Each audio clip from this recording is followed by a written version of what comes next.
નમસ્કાર વિદ્યાર્થી મિત્રો, આજે લેક્ચર નંબર 3 માં ઘન પદાર્થનું દ્રવ્યમાન કેન્દ્ર આ ટોપિક આપણે ભણવાના છે. ગયા લેક્ચરમાં આપણે કણોના તંત્રનું દ્રવ્યમાન કેન્દ્ર ભણ્યા હતા. એમાં એક પરિમાણમાં, દ્વિપરિમાણમાં અને ત્રિપરિમાણમાં. તો એના જેવો જ આ ટોપિક છે કે ત્રિપરિમાણમાં x y z એટલે કે અવકાશમાં ઘન પદાર્થનું દ્રવ્યમાન કેન્દ્ર કેવી રીતે શોધાય. તો હવે ઘન પદાર્થ એટલે તો કે ઘન પદાર્થ એ અનેક કણોનો બનેલો હોય છે. એટલે કે ઘન પદાર્થમાં અણુ પરમાણુની સંખ્યા એ ખૂબ જ મોટી હોય છે અને અણુ પરમાણુઓ એ એકબીજાની ખૂબ નજીક હોય છે અને એની સંખ્યા ખૂબ મોટી હોય છે. તો એવા સમયે જો ઘન પદાર્થનું દ્રવ્યમાન કેન્દ્ર શોધવું હોય તો એના માટે તમારે દ્રવ્યમાનનું સતત વિતરણ વિચારવું પડે છે. અને દ્રવ્યમાનનું સતત વિતરણ એ આ રીતે વિચારવામાં આવે છે કે આ સમગ્ર જે ઘન પદાર્થ છે એ આવા નાના દળ ખંડોનો બનેલો છે એવું કલ્પવામાં આવે છે અને એના આધારે દ્રવ્યમાન કેન્દ્રનું સ્થાન શોધવામાં આવે છે. તો સૌ પ્રથમ આપણે આ ત્રિપરિમાણમાં x y z એટલે કે અવકાશમાં આ ઘન પદાર્થ મૂકેલો છે અને એ ઘન પદાર્થ એને આપણે આવા જુદા દ્રવ્યમાન ખંડોનો બનેલો કલ્પીશું. એટલે કે આકૃતિમાં દર્શાવ્યા પ્રમાણે ઘન પદાર્થને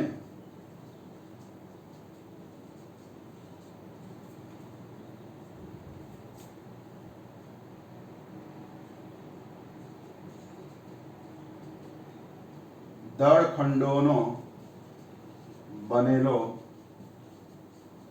કલ્પો આવું ધારીશું આપણે. હવે n દળખંડો આની અંદર ધારીશું કે આ પહેલો દળખંડ, અહીં બીજો, ત્રીજો, ચોથો, આ nમો. તો આવી રીતે આ ઘન પદાર્થને n દળખંડોનો બનેલો કલ્પવાનો કે જેમાં દરેકનું દળ, આ પ્રથમ દળખંડનું દળ. હવે દળખંડ એટલે શું? તો એવો સૂક્ષ્મ ભાગ, ઘન પદાર્થનો એવો સૂક્ષ્મ ભાગ, અમુક લંબાઈ, અમુક પહોળાઈ અને અમુક ઊંચાઈ ધરાવતો એવો સૂક્ષ્મ ભાગ કે જે સૂક્ષ્મ દળ ધરાવતું હોય એને કહેવાય દળખંડ.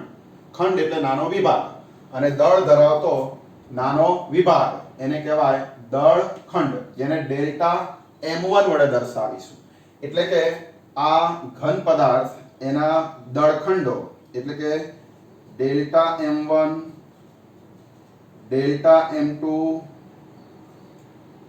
અપ ટુ ડેલ્ટા mn એ આ ઘન પદાર્થના દ્રવ્યમાન ખંડો છે.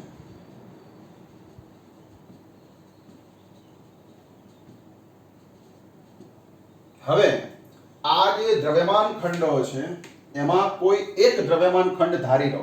ધારો કે આ I નંબરનો દ્રવ્યમાન ખંડ છે એટલે કે દળ ખંડ છે. એટલે કે જો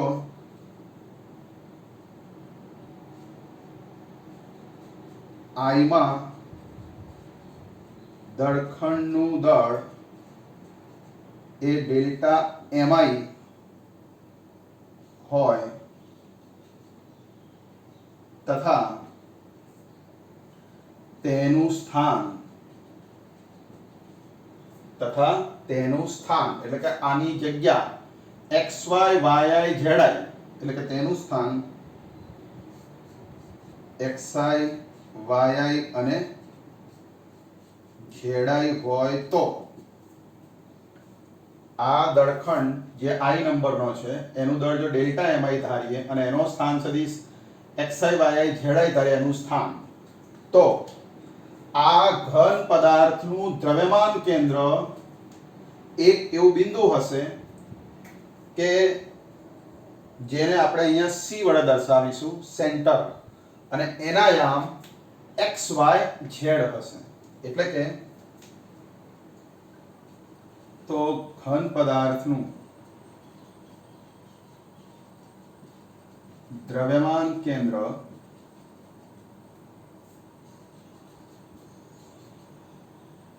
એવું બિંદુ હશે કે જેનું સ્થાન એટલે કે આ સી બિંદુએ દ્રવ્યમાન કેન્દ્ર હોય આ ઘન પદાર્થ, તો આનું સ્થાન x y z, અહીંથી x અંતરે, અહીંથી y અંતરે અને આ દિશામાં બહાર, એટલે કે આમ z દિશા ગણીએ તો આ બાજુ z અંતરે, એટલે કે આ ઘન પદાર્થ અહીંયા અવકાશમાં છે, તો એનું સ્થાન x y z થશે. અને આ x y z કેવી રીતે શોધાય? તો આપણે ગયા લેક્ચરમાં ભણી ગયા કે x બરાબર સિગ્મા, હવે એમાં mi xi યાદ કરો, mi into xi હતું, પણ અહીંયા mi નથી, ડેલ્ટા mi છે, એટલે અહીંયા દળખંડ હોવાથી એને ડેલ્ટા mi લખીશું, mi ની ડેલ્ટા mi, અને ઇન્ટુ xi અને છેદમાં સિગ્મા ઓફ ડેલ્ટા mi. આવી જ રીતે વિદ્યાર્થી મિત્રો આપણે y શોધીએ, તો y આમ શોધીએ દ્રવ્યમાન કેન્દ્રનો, તો sigma of delta mi or into yi છેદમાં સિગ્મા ઓફ ડેલ્ટા mi. અને એ જ રીતે z બરાબર, એટલે કે z યામ બરાબર sigma of delta mi into zi upon sigma of delta mi. તો આવી રીતે વિદ્યાર્થી મિત્રો x y અને z એટલે કે આ દ્રવ્યમાન કેન્દ્રના યામ આ સૂત્ર મુજબ શોધવામાં આવે છે. હવે અહીંયા વિદ્યાર્થી મિત્રો અહીંયા આ દળ છે એ અતિ જો સૂક્ષ્મ લેવામાં આવે, એટલે કે ડેલ્ટા mi સૂક્ષ્મ હોય, દળ બહુ સૂક્ષ્મ લેવામાં આવે,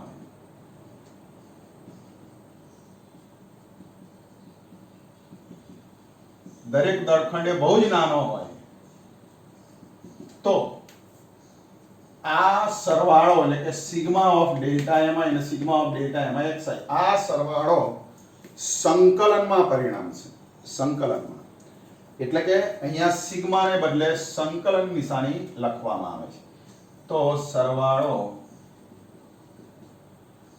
સંકલનમાં પરિણમે છે. માટે હવે આ સૂત્રમાં શું ફેરફાર કરીશું? તો જ્યાં સિગ્મા છે ત્યાં સંકલનની નિશાની આવશે, ડેલ્ટા mi xi છે ત્યાં x xi ના બદલે x અને ડેલ્ટા mi ના બદલે સૂક્ષ્મ હોય એટલે dm આવું લખાય. અતિ સૂક્ષ્મ દળ માટે ડેલ્ટા ના બદલે d એટલે કે dm લખવામાં આવે છે, અને x આગળ અને આ dm પાછળ, અને સિગ્મા ના બદલે સંકલન. આવી રીતે વિદ્યાર્થી મિત્રો કોના બદલે આ લખીશું? સિગ્મા mi xi ના બદલે આપણે આ સંકલન x dm આવું લખીશું, અને છેદમાં સિગ્મા ડેલ્ટા mi છે, તો એના બદલે સંકલન, આના બદલે સંકલન ડેલ્ટા ના બદલે dm, કોના બરાબર? x બરાબર, આવું સૂત્ર થાય. વિદ્યાર્થી મિત્રો તો મારે આ સૂત્રને લખવું હોય તો કેવી રીતે લખાય?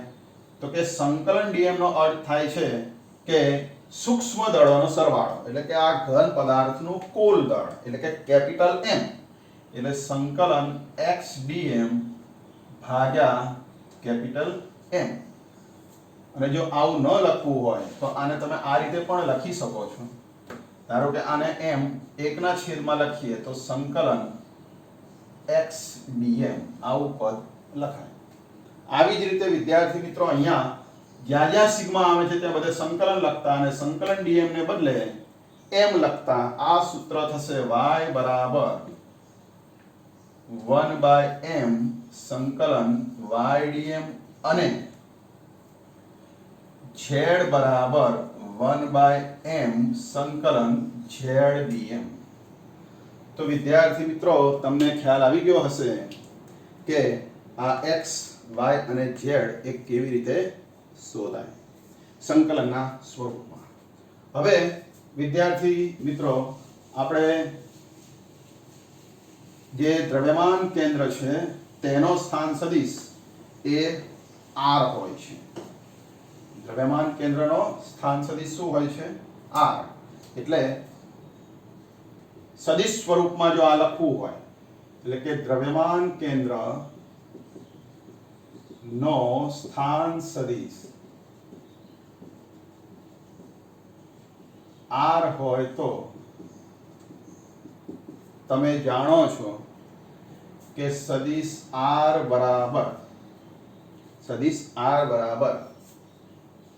xi કેરેટ વત્તા yj કેરેટ પ્લસ zk કેરેટ આવું લખી શકાય.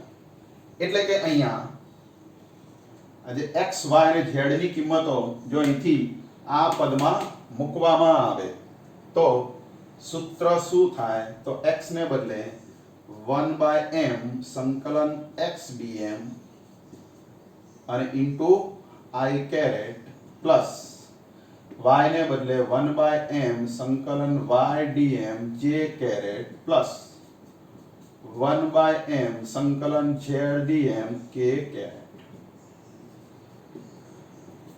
હવે વિદ્યાર્થી મિત્રો આ બધામાંથી આપણે જો કોમન લઈ લઈએ કે અહીંયા તમારે 1/m કોમન લેવામાં આવે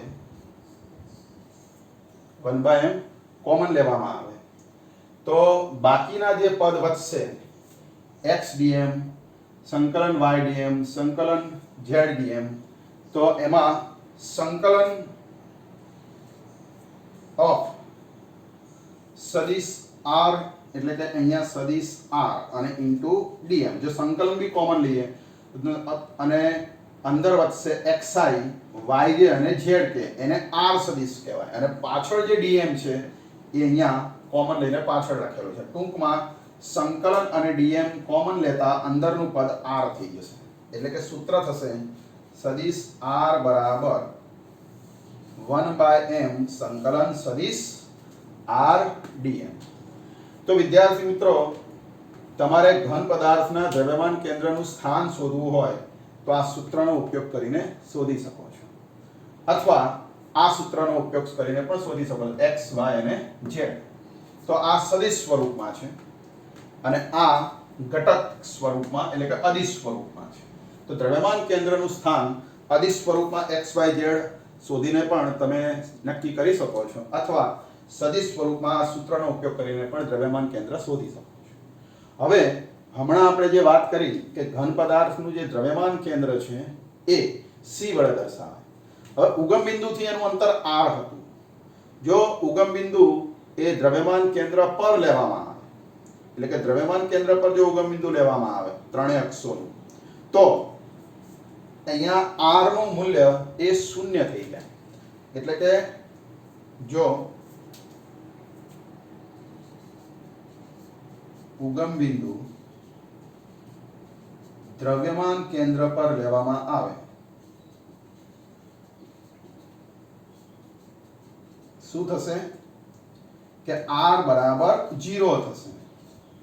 તો વિદ્યાર્થી મિત્રો r બરાબર 0 થાય તો m ગુણાકારમાં જાય તો સંકલન સદિશ r dm બરાબર 0 થાય અને જો સંકલન સદિશ r dm બરાબર 0 થાય તો આનો અર્થ એવો થાય કે આ x y અને z પણ શૂન્ય થાય. r 0 હોય તો x 0 y 0 z 0 ત્રણે 0 હોય ત્યારે જ આ r 0 થાય. તો પછી જો અહીંયા ત્રણે જગ્યાએ 0 મૂકીએ તો m ગુણાકારમાં જતા x dm બરાબર 0 સંકલન y dm બરાબર 0 અને સંકલન z dm બરાબર 0. તો આવી રીતે વિદ્યાર્થી મિત્રો ઘન પદાર્થનું દ્રવ્યમાન કેન્દ્ર આપણે આ સૂત્ર મુજબ શોધી શકીએ અને અમુક વાર સરળતા ખાતર જો ઉગમ બિંદુ દ્રવ્યમાન કેન્દ્ર પર લેવામાં આવે તો r શૂન્ય થતા સંકલન ઓફ સદિશ r dm શૂન્ય થાય. એટલે કે x નું સંકલન દળ પર આધારિત શૂન્ય થાય, y નું અને z નું પણ શૂન્ય થાય. તો આનો ઉપયોગ કરી અને આપણે જુદા જુદા જે નિયમિત આકાર ધરાવતા પદાર્થ તો દાખલા તરીકે કોઈ વલય હોય એટલે કે રિંગ હોય અથવા તકતી હોય, ગોળો હોય અથવા કોઈ પાતળો સળિયો હોય તો એનું દ્રવ્યમાન કેન્દ્ર એ આપણે આ સૂત્ર દ્વારા સહેલાઈથી શોધી શકીએ છીએ. તો હવે આપણે વિદ્યાર્થી મિત્રો એક પાતળા સળિયાનું ઉદાહરણ લઈ અને આ સૂત્ર દ્વારા દ્રવ્યમાન કેન્દ્ર કેવી રીતે શોધાય. કોઈ પાતળો સળિયો હોય, નિયમિત પાતળો સળિયો કે જે નું દળ સમાંગ રીતે ગોઠવાયેલું હોય તો એવા પાતળા સમાંગ સળિયા માટે દ્રવ્યમાન કેન્દ્ર ક્યાં હશે એ આપણે હવે સમજીશું. તેના માટે આપણે આ પહેલા સૂત્રો તૈયાર કરીશું તો એ ટોપિક તમે તરત સમજી જશો.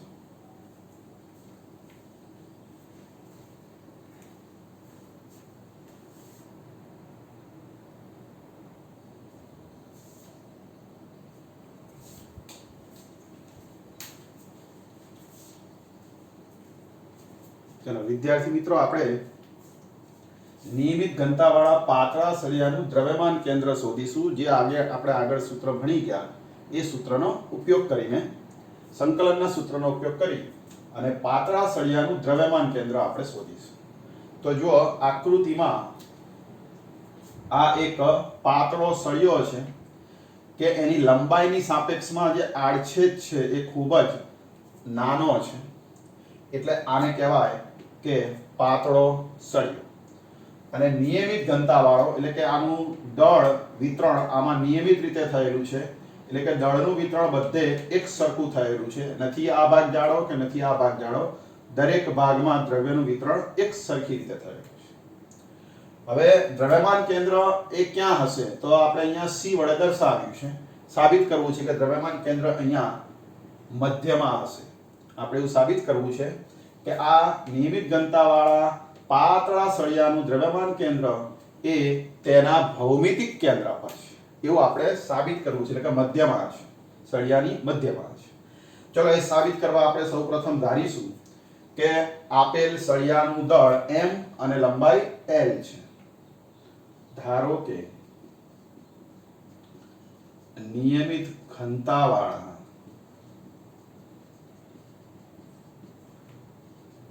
પાતળા સળિયાનું દળ, કુલ દળ m અને લંબાઈ કેપિટલ L છે. હવે જેમ આપણે આગળ વાત કરી હતી કે દળખંડ ધારવાનું, એટલે કે આ સળિયાના આ જે સળિયો છે એનો ડાબો છેડો ઉગમ બિંદુ પર રહે. આ સળિયાનો ડાબો છેડો ઉગમ બિંદુ પર રહે અને આ સળિયો એ આ x અક્ષ જોડે સંપાત થાય તે રીતે એને ગોઠવેલો છે. હવે સળિયાની આ જે ડાબો છેડો એટલે કે ઉગમ બિંદુ ત્યાંથી x અંતરે કોઈ dx લંબાઈનો ખંડ ધારો. હવે કે દળખંડ ધારવાનો એટલે કે O બિંદુથી એટલે કે સળિયાના ડાબા છેડાથી x અંતરે દળખંડ dm ધારો. આ દળખંડ dm ધારો કે જેની લંબાઈ dx છે, એની લંબાઈ dx. હવે વિદ્યાર્થી મિત્રો, તમારે સૌપ્રથમ આના એકમ લંબાઈનું દળ શોધવું પડે. આ સળિયાની કે સળિયાની એકમ લંબાઈનું દળ શું થાય તો એને રેખીય ઘનતા કહેવાય, સળિયાની લેમ્બડા વડે દર્શાવાય. તો આ સળિયાની એકમ લંબાઈનું દળ એને લેમ્બડા વડે દર્શાવાય, એને કહેવાય સળિયાની રેખીય ઘનતા.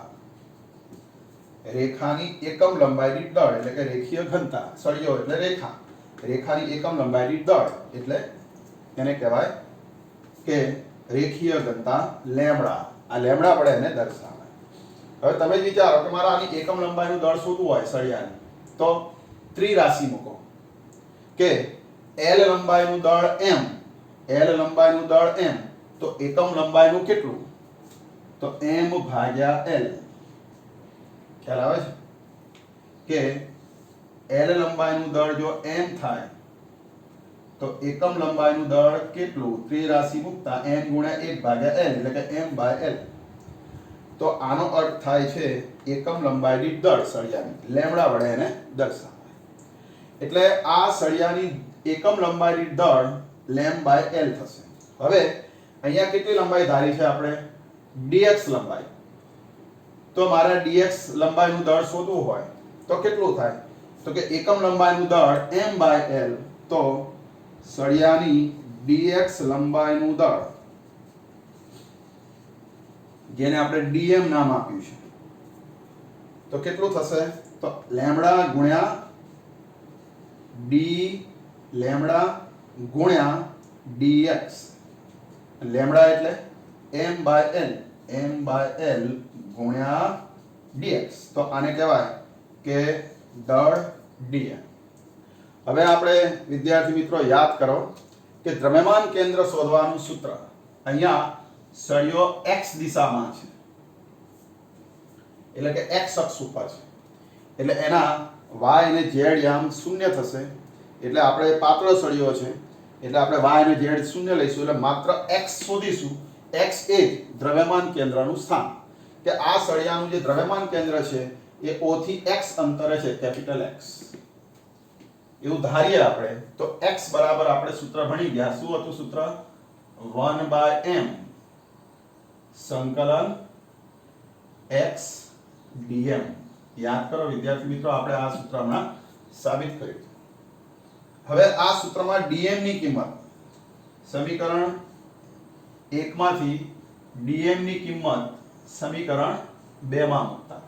ચલો હવે 1/m ઓફ સંકલન ઇન્ટિગ્રેશન, અહીંયા dm ને બદલે m/l dx આવું લખીશું. હવે આમાં m વિદ્યાર્થી મિત્રો અહીંયા m કેન્સલ થશે, અચળ હોવાથી m બદલાય નહીં, એટલે આ m ને સંકલનની બહાર લાવતા આ બંને m કેન્સલ થઈ જશે. l પણ અચળ છે તો એ પણ સંકલનની બહાર આવશે. તો સંકલન કોનું થશે? તો સંકલન થશે એ x dx. હવે વિદ્યાર્થી મિત્રો સંકલન એ બે પ્રકારના હોય, અનિયત અને નિયત.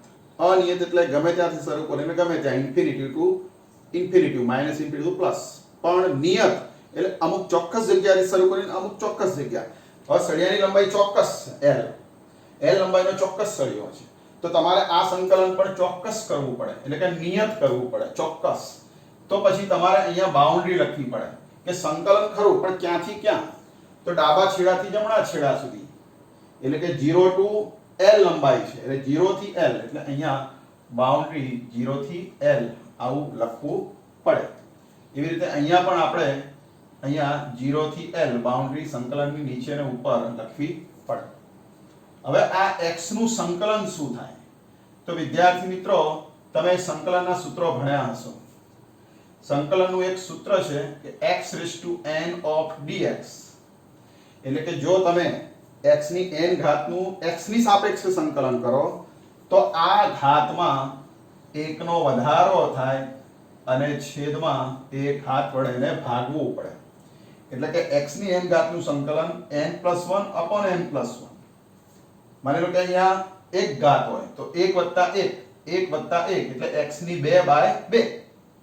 માની લો કે અહીંયા x ની એક ઘાત લખું તો સંકલન શું થશે? 1+1 2, અને નીચે n1 મૂકતા 1+1 2, x ની 2/2. એવી રીતે જો x ની 2 ઘાત હોય તો અહીંયા 2+1 3/3. 3 હોય તો 3+1 3+1 4/4. જે ઘાત હોય એમાં એક એક ઉમેરીને અંશમાં, એટલે કે એની ઘાતમાં અને છેદમાં લખી દેવાનું. તો આવી રીતે અહીંયા x ની કેટલી ઘાત છે? 1. જો એક ઘાત તો શું થાય? સંકલન x²/2, એટલે x નું સંકલન x²/2 આ નિયમ પ્રમાણે થાય. એટલે આપણે નિયમ પ્રમાણે સંકલન કરતા x ની એક ઘાતનું સંકલન x ની એક કાઢતા 2/2 થાય, અને બ્રેકેટ કરી અને આ બાઉન્ડ્રી લોઅર અને અપર, એટલે કે અધર સીમા અને ઉર્ધ્વ સીમા અહીંયા બ્રેકેટની ઉપર નીચે લખવું પડે. હવે આ અધર સીમા અને ઉર્ધ્વ સીમા દૂર કરવાની રીત, પહેલા x ને બદલે આ અપર લિમિટ એટલે કે ઉર્ધ્વ સીમા અહીંયા મૂકીશું તો x કાઢીને l લખતા l²/2 થશે. પછી માઈનસ કરી અને લોઅર બાઉન્ડરી x ના બદલે મૂકતા 0 ની 2 ઘાત છેદમાં 2 આવું પદ થાય.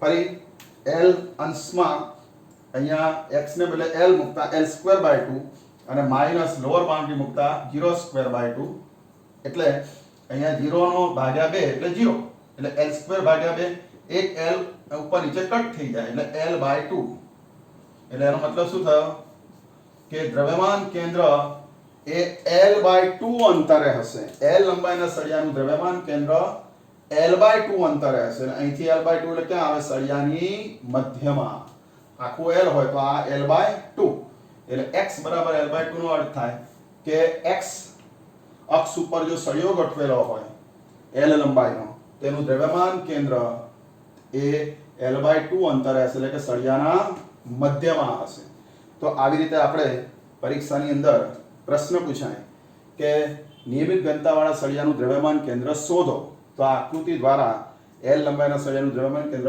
l/2 અંતરે છે એવું આપણે આ સૂત્રનો ઉપયોગ કરીને સાબિત કરીશું તો વિદ્યાર્થી મિત્રો તમને ખ્યાલ આવી ગયો હશે કે કેવી રીતે આ પ્રશ્નનો જવાબ આપણે શોધી શકીએ આનો અર્થ એવો પણ થાય કે નિયમિત ઘનતાવાળા પાતળા સળિયાનું દ્રવ્યમાન કેન્દ્ર એ સળિયાના ભૌમિતિક કેન્દ્ર પર હોય છે એટલે કે એના મધ્યમાં હોય છે એવું આપણે આ સૂત્ર દ્વારા સાબિત કરી શકીએ છીએ તો આ વાત થઈ પાતળા સળિયાની હવે કદાચ તમે બીજી રીતે પણ આને સાબિત કરી શકો છો માની લો આ ઉગમ બિંદુ C પર લેવામાં આવે ઉગમ બિંદુ અહીંયા C પર લેવામાં આવે અને જો આપણે જમણી બાજુ x અક્ષ અને ડાબી બાજુ ઋણ x અક્ષ ધારીએ -x અક્ષ અને પછી બંને બાજુ dm દળખંડ ધારીએ xx અંતરે તો જમણી બાજુ જે dm છે એને અહીંયા લખતા અને ડાબી બાજુ જે dm છે એના માટે આ સૂત્ર વાપરતા એકવાર પ્લસ અને એકવાર માઈનસ એટલે ટૂંકમાં સંકલન બંને બાજુ dm દળખંડ ધારીને કરવામાં આવે તો એ શૂન્ય મળે છે એટલે એનો અર્થ એવો થાય કે દ્રવ્યમાન કેન્દ્ર અને જે ઉગમ બિંદુ છે એ એક જ જગ્યાએ હશે એટલે કે દ્રવ્યમાન કેન્દ્ર અહીંયા મધ્યમાં હશે તો વિદ્યાર્થી મિત્રો તમે બીજી રીતે પણ આ થિયરી છે એને સાબિત કરી શકો પણ એના માટે x અક્ષ નું ઉગમ બિંદુ C પર લેવાનું જમણી બાજુ ધન x ડાબી બાજુ ઋણ x અને આ સૂત્ર દ્વારા તમે એનું સંકલન શૂન્ય છે એવું સાબિત કરી અને દ્રવ્યમાન કેન્દ્ર એ આ ભૌમિતિક કેન્દ્ર પર છે સળિયાના મધ્યમાં છે એવું આપણે સાબિત કરી શકીએ છીએ હવે વિદ્યાર્થી મિત્રો આવી રીતે જાડો સળિયો હોય જાડો સળિયો પાતળો ના હોય જાડો સળિયો હોય તો પછી એવા સમયે માત્ર x અક્ષ નહીં તમારે y અક્ષ અને z અક્ષની પણ કલ્પના કરવી પડે અને એવી રીતે એમાં દળખંડ એ તમારે dm ધારી અને એની અંદર તમારે કોઈ દળખંડ dm ધારી અને પછી એના યામ એટલે કે કોઈ દળખંડના યામ xi yi અને zi x દિશામાં અને એવી રીતે ઋણ x દિશા એના વિરુદ્ધમાં તમે એના -xi -yi -zi એવી રીતે એના સ્થાન શોધી નાખો તો એનું પણ સંકલન કરવામાં આવે તો એ પણ શૂન્ય થાય અને એના પરથી કહી શકાય કે દ્રવ્યમાન કેન્દ્ર મધ્યમાં હશે એટલે પાતળો સળિયો હોય તો એક અક્ષ લઈને જાડો સળિયો હોય તો ત્રિપરિમાણમાં ધારી અને તમે દ્રવ્યમાન કેન્દ્ર સળિયાનું મધ્યમાં છે એવું તમે સાબિત કરી શકો છો તો એમાં પરાવર્તિત જે સમમિતિ છે પરાવર્તિત સમમિતિ એના આધારે પરાવર્તિત સમમિતિ એટલે જેવું જમણી બાજુ હોય એવું ડાબી બાજુ ધારીએ પણ જમણી બાજુ ધન ડાબી બાજુ ઋણ એટલે એને કહેવાય પરાવર્તિત સમમિતિ અને એના દ્વારા તમે આ મધ્યમાં છે દ્રવ્યમાન કેન્દ્ર એવું સાબિત કરી શકો છો આવા અનેક આકારો માટે પણ વિદ્યાર્થી મિત્રો તમે દ્રવ્યમાન કેન્દ્ર શોધી શકો છો જો કેટલાક આકારો લઈએ કે જેનું દ્રવ્યમાન કેન્દ્ર એ આપણે આ સંકલનની રીતે શોધી શકીએ તો કેટલાક સમમિતિ ધરાવતા સમાન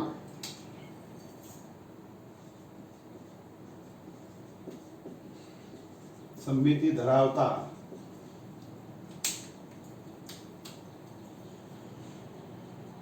નિયમિત આકાર ના પદાર્થના દ્રવ્યમાન કેન્દ્રો એ કેવી રીતે શોધાય ખાલી આ સમજવા માટે છે કદાચ પરીક્ષામાં એકાદ માર્કમાં પૂછાય તો સમમિતિ ધરાવતા નિયમિત આકારના પદાર્થના દ્રવ્યમાન કેન્દ્ર. માની લો કે આપણે એક વલય લઈએ. વલય એટલે શું? વલયને શું કહેવાય? રિંગ કહેવાય. ઇંગ્લિશમાં એને રિંગ કહેવાય. તો આ કોઈ વલય હોય સમમિતિ ધરાવતી એટલે કે કહેવાય કે માની લો કે આ રિંગ છે.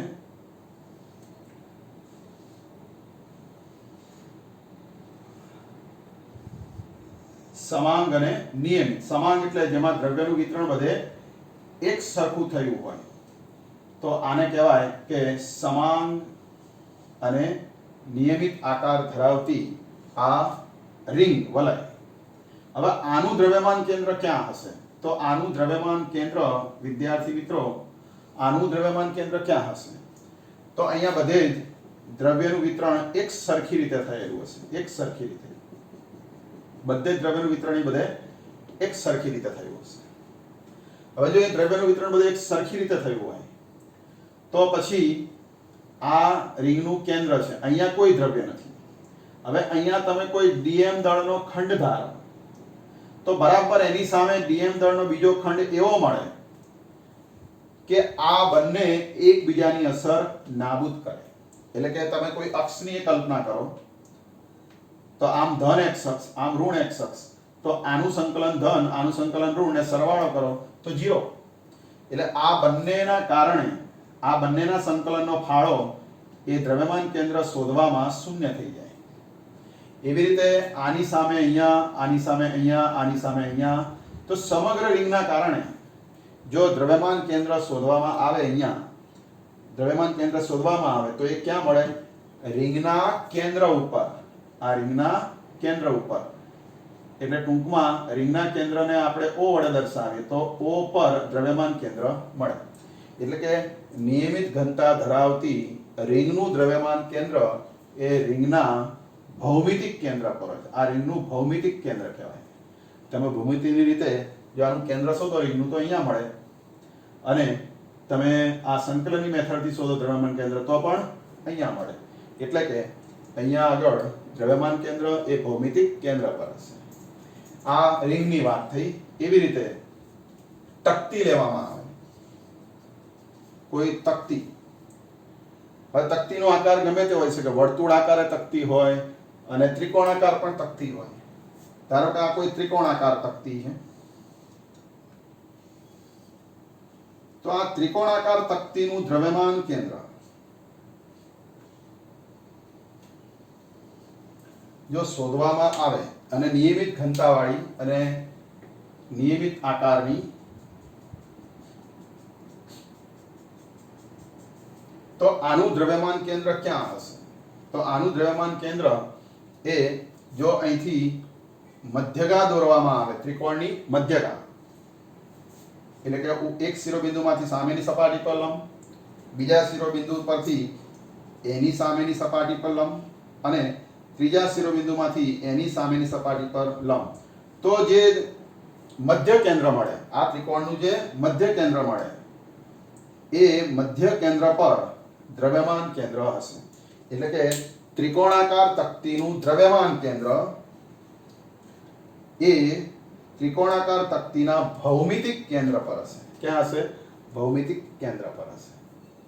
એવી રીતે ગોળાનું દ્રવ્યમાન કેન્દ્ર શોધવામાં આવે તો આ રીતે કોઈ ગોળાકાર પદાર્થ હોય તો એનું દ્રવ્યમાન કેન્દ્ર એ જો આ નિયમિત ગોળાકાર પદાર્થ હોય તો એનું દ્રવ્યમાન કેન્દ્ર અને સમાંગ હોય, એટલે કે બધે દળનું વિતરણ એક સરખી રીતે થયું હોય, તો આનું દ્રવ્યમાન કેન્દ્ર ક્યાં હશે? તો આનું દ્રવ્યમાન કેન્દ્ર એ આના ભૌમિતિક કેન્દ્ર પર હશે. આ ગોળાના અહીંયા ભૌમિતિક કેન્દ્ર ઉપર હશે. એટલે અહીંયા દ્રવ્યમાન કેન્દ્ર ભૌમિતિક કેન્દ્ર ઉપર હશે. આવી રીતે અલગ અલગ આકારો, નળાકાર હોય, એમાંય નળાકાર બે પ્રકારના હોય, પોલો અથવા ઘન. તો માની લો કે આ પોલો નળાકાર છે, એનો અંદરનો ભાગ ખાલી છે. તો પોલા નળાકારનું જે દ્રવ્યમાન કેન્દ્ર હશે, જો બધે દળનું વિતરણ નિયમિત રીતે થયું હોય તો એનું દ્રવ્યમાન કેન્દ્ર એની અક્ષ ઉપર મધ્યમાં હશે. એટલે કે દ્રવ્યમાન કેન્દ્ર એના ભૌમિતિક કેન્દ્ર ઉપર હશે. જો શંકુ આકાર હોય, આવો શંકુ આકાર હોય તો શંકુ આકારમાં દ્રવ્યમાન કેન્દ્ર એ આ જે અક્ષ હશે શંકુની એ અક્ષના મધ્યમાંની પણ સહેજ નીચે તરફ, મધ્યથી સહેજ નીચે તરફ દ્રવ્યમાન કેન્દ્ર હશે. તો વિદ્યાર્થી મિત્રો આવી રીતે જુદા જુદા આકારો માટે દ્રવ્યમાન કેન્દ્ર એ આપણે સંકલનની રીતે શોધી શકીએ છીએ કે દ્રવ્યમાન કેન્દ્ર એ ભૌમિતિક કેન્દ્ર ઉપર હતા. દરેક આકાર માટે આપણે દ્રવ્યમાન કેન્દ્રનું સ્થાન ક્યાં હશે એ આપણે આગળ જે મેથડ ભણી ગયા સંકલનની રીતે આ સ્થાન દ્રવ્યમાન કેન્દ્રના શોધી શકીએ. આવા અનેક આકારો હોય છે. આમાં આ બે આકાર એવા છે કે એમાં દ્રવ્યમાન કેન્દ્ર એ દ્રવ્યની બહાર છે. જો આ પોલો નળાકાર હોય તો અહીં દ્રવ્યમાન કેન્દ્ર આના દ્રવ્યની બહાર, દ્રવ્ય અહીંયા છે, અંદર દ્રવ્ય નથી એટલે દ્રવ્યની બહાર. આમાં પણ દ્રવ્ય આટલા વિસ્તારમાં છે, અહીંયા દ્રવ્ય નથી એટલે દ્રવ્યમાન કેન્દ્ર દ્રવ્યની બહાર. શંકુમાં પણ જો અંદરનો ભાગ ખાલી હોય તો દ્રવ્યમાન કેન્દ્ર દ્રવ્યની બહાર કહેવાય. ત્યારે આ બંનેમાં દ્રવ્યમાન કેન્દ્ર દ્રવ્યની અંદર કહેવાય. અહીં બધે દ્રવ્યનું વિતરણ થયું હોય તો દ્રવ્યમાં, અહીં દ્રવ્યમાન કેન્દ્ર દ્રવ્યમાં, પણ અહીં દ્રવ્યમાન કેન્દ્ર એ દ્રવ્યની બહાર. ભૌમિતિક કેન્દ્ર પર ખરું પણ દ્રવ્યની બહાર, જ્યારે અહીંયા દ્રવ્યમાન કેન્દ્ર એ દ્રવ્યની અંદર હોય છે. તો આવી રીતે વિદ્યાર્થી મિત્રો જુદા જુદા નિયમિત આકાર ધરાવતા આ પદાર્થો છે તેનું દ્રવ્યમાન કેન્દ્ર આપણે આ રીતે આકૃતિ દ્વારા ભૌમિતિક કેન્દ્ર પર છે એવું આપણે જાણી શકીએ છીએ અને સંકલનની મેથડ પણ શોધી શકીએ છીએ. તો આજના લેક્ચરમાં વિદ્યાર્થી મિત્રો તમને ખ્યાલ આવી ગયો હશે કે ઘન પદાર્થનું દ્રવ્યમાન કેન્દ્ર કેવી રીતે શોધાય સંકલનની રીતે, અને આવા વિવિધ આકારો માટે એ દ્રવ્યમાન કેન્દ્રો ક્યાં હશે એ આપણે શોધી શકીએ. તો આજના લેક્ચરમાં તમે દ્રવ્યમાન કેન્દ્ર એટલે શું એ સમજી ગયા હશો. તો હવે આના પર આધારિત જે ન્યુમેરિકલ્સ છે, ઉદાહરણના એક્ઝામ્પલ્સ છે 7.1, 7.2 એન્ડ 7.3, તો એ આપણે નેક્સ્ટ લેક્ચરમાં ગણીશું. તો ત્યાં સુધી આટલું આપણે સારી રીતે તૈયાર કરીશું અને આનું PDF હું મોકલીશ હોમવર્ક. એ હોમવર્ક કરશો ટેક્સ્ટમાંથી જોઈને તો તમે આ ટોપિક સારી રીતે તૈયાર કરી શકશો. તો આજે આટલું રહેવા દઈએ છીએ. નેક્સ્ટ લેક્ચરમાં ઉદાહરણ દાખલા સાથે ફરી મળીશું. ત્યાં સુધી જય સ્વામિનારાયણ.